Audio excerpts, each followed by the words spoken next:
বিসমিল্লাহির রহমানির রহিম।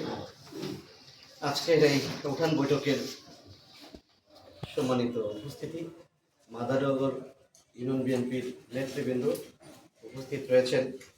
মাদারনগর বাজারে আমাদের এই আলোচনা।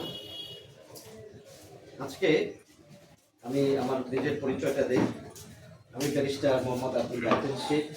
আমার বাড়ি ধানগড়া ইউনিয়নের আবুদিয়া গ্রামে। আমি লেখাপড়া করেছি ধানগড়া উচ্চ বিদ্যালয়ে, এরপরে বগুড়া আজিজুল হক কলেজে, এরপরে ঢাকা বিশ্ববিদ্যালয়ের আইন বিভাগে আমি পড়াশোনা করেছি। তারপরে ওটা শেষ করে আমি লন্ডনে যাই। লন্ডনে আবার ওখানে যে লন্ডন ইউনিভার্সিটিতে পড়াশোনা করি, সিটি ইউনিভার্সিটিতে পড়াশোনা করে মেডেলটা পোলিং থেকে ব্যারিস্টার ডিগ্রি অর্জন করি। এরপরে আপনার বাংলাদেশে ফিরে আসি। এর আগে আমি ঢাকা বিশ্ববিদ্যালয়ের ছাত্রদলের রাজনীতির সাথে জড়িত ছিলাম। তারপরে এখানে এসে আবার বিএনপি রাজনীতির সাথে যুক্ত হই। আমার আপনাদের সাথে থাকার ইয়াতে সিরাজগঞ্জ জেলা বিএনপি আমাকে সিরাজগঞ্জ জেলার যুগ্ম সাধারণ সম্পাদক নির্বাচিত করে 16 সালে। এরপরে আপনাদের সাথে কাজের ধারাবাহিকতায় পরবর্তীতে 2019 সালে রায়গঞ্জ উপজেলা আহ্বায়ক কমিটি হয়। সেই কমিটির আমাকে আহ্বায়ক নির্বাচিত করা হয় এবং আমি রায়গঞ্জ উপজেলার 6টা ইউনিয়নের 54টা ওয়ার্ডের একেবারে প্রত্যক্ষ ভোটে কাউন্সিল করে ওয়ার্ডগুলো মানে ওয়ার্ডের নেতা নেতৃত্ব ঠিক করি। এরপরে যা ইউনিয়ন কাউন্সিল হয়, সেই কাউন্সিলে একেবারে 6টা ইউনিয়নে কাউন্সিল হয়। সেই কাউন্সিলের মাধ্যমে আমি নির্বাচন করি। সেই নির্বাচনে 6টা ইউনিয়নে যারা মানে সুন্দর একটা পরিবেশে, তখন তো আওয়ামী লীগের আমল ছিল,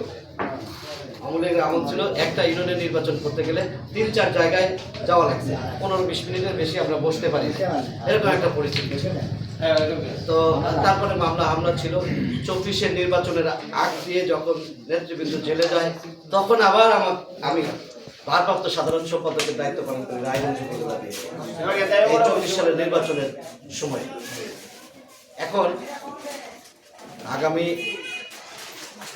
2026 সালের ফেব্রুয়ারিতে যে নির্বাচন এসেছে, এই নির্বাচনে আমি রায়গঞ্জ তারা সলঙ্গা থেকে নমিনেশন প্রত্যাশা করি। আমরা মনে করি শহীদ রাষ্ট্রপতি জিয়াউর রহমান যে উন্নয়নের ধারা অব্যাহত রেখেছেন, আমরা আগামী দিনে আবারও এই উন্নয়নের ধারাটাকে ত্বরান্বিত করব। বিগত ফ্যাসিস্ট সরকারের আমলে দেশে শুধু দুর্নীতি আর দুর্নীতি, টাকা পাচার, এই থেকে আমরা বের হয়ে আগামীতে এই রাষ্ট্রে যাতে দুর্নীতিমুক্ত এবং মানুষের ভোটাধিকার, মানুষ যাতে বাক স্বাধীনতা ফিরে পায়, মিথ্যা হয়রানিমূলক হামলা থেকে যাতে মুক্তি পায়, সে লক্ষ্যে আমরা কাজ করব। এটাই আমাদের প্রতিশ্রুতি। তো সেজন্য আমি আপনাদেরকে আহ্বান জানাবো, দল যাকে নমিনেশন দেবে, দল যাকে নির্বাচিত করবে, তার পক্ষে আমরা কাজ করব। ধানের শীষের পক্ষে আমরা কাজ করব। আমরা ধানের শীষে ভোট দেব, দিয়ে রাষ্ট্র ক্ষমতায় বেগম জিয়া তারেক জিয়াকে আমরা রাষ্ট্র ক্ষমতায় আনলে এই দেশে আবারও মনে করেন যে সুখ শান্তি ফিরে আসবে। এরকম বাক স্বাধীনতা হরণ হবে না, ভোটাধিকার হরণ হবে না। বিগত 17 বছরে যারা জন্মেছে তারা এ পর্যন্ত ভোট দিতে পারে নাই, তারা ভোট দেওয়ার সুযোগ পাবে। আমরা সেই পরিবেশ তৈরি করতে চাই। আমাদের নেতা দেশনায়ক তারেক রহমান বলেছে যে আমাকে ভোট দিতে হবে, আপনারা আপনার ভোট দেওয়ার অধিকার ফিরে পান। এটাই আমার আন্দোলন, এটাই আমার বক্তব্য। তিনি বলেছেন যে আপনারা যাতে ভোট দেওয়ার অধিকার ফিরে পান। আমরা 17 বছরে 3-4টা নির্বাচন হয়েছে, আমরা ভোট অধিকার পাই নাই। আমাদের অধিকার আমরা সেটা যাতে পেয়েছি, সেটা আমরা আগামীতে যাতে যথাস্থানে আমরা ভোটটা দিতে পারি।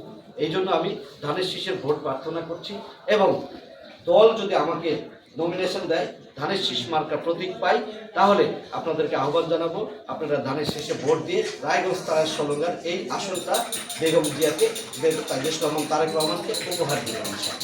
এটা আমার বক্তব্য। সবাই ভালো থাকেন, সুস্থ থাকেন, সকলকে ধন্যবাদ। দেশনেত্রী খালেদা জিয়া, বেগম জিয়া পরিবার, ধন্যবাদ সবাই।